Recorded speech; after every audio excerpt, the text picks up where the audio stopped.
Welcome classic rock fans to a short and impromptu video announcing the fact that Asia are actually releasing a 10-disc box set. Now this comes out just in time for Christmas and is released by those lovely folk over at BMG.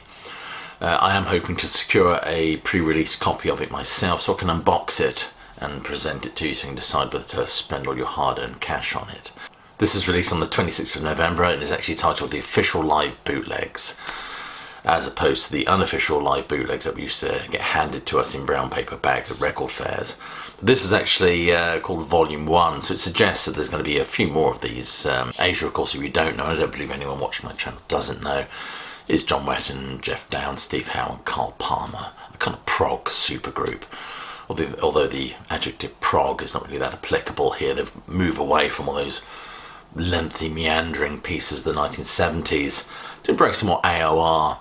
Although I don't know if anyone actually uses the term AOR anymore, but FM radio friendly fare. And as you can imagine, this set looks beautiful and lavish with its specially commissioned artwork by Roger Dean. It's worth buying for the artwork alone, I think. But Jeff Downes, of course, speaks well of it. He says, this historical collection represents some of our finest and most defining live moments. And who could forget that wonderful single and that video on MTV, Heat of the Moment. And their first album came out in 1982, I believe, was actually the best-selling album of that year. So popular they even named a continent after this band. So this official live bootlegs, Volume 1. It consists of 5 2-CD sets, 10 CDs in total, you can do the maths. It includes a concert from 1982 from New York, which would be the one that I'm really interested in listening to. A concert from 1983 from Massachusetts.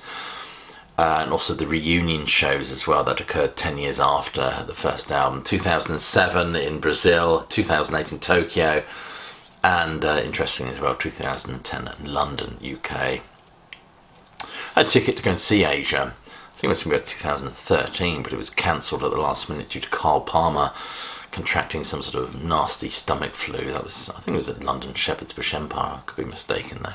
So I never got to see Asia. In fact, I've kind of seen the band broken up doing their own thing, but never as a collective. Anyway, as you know, Asia were formed in about 1981. But of course there were plans to put together a prog supergroup in the 70s, I think after King Crimson went their own ways in 1974. But the British Bulldog project, which consisted of, if my memory serves me right, Rick Wakeman, Bill Bruford, John Wetton, of course. But I don't think anything actually came of that. A bit of like ARW really, but at least with ARW we've got a few live shows and a rather iffy Blu-ray, but no album it seems. And of course, Yes emerged from the ashes of the 1970s in fully lip-glossed and bouffant hairdo 1980s style 90125. What a big album that was for them. Minus Steve Howe, of course. Trevor Rabin had jumped in and assumed those specific loafers for that tour and album. And it'll be interesting to hear this stuff live. It often sounds a lot better live, as I think a lot of these albums from the 1980s were polluted with these rather dreadful 1980s production affectations. So will you be buying it? I will put a purchasing link below. Let me know if you do intend to buy it. I'd be interested in your thoughts on this matter. As always, I'll leave it there. I hope you are well, staying warm, but more importantly that you keep listening.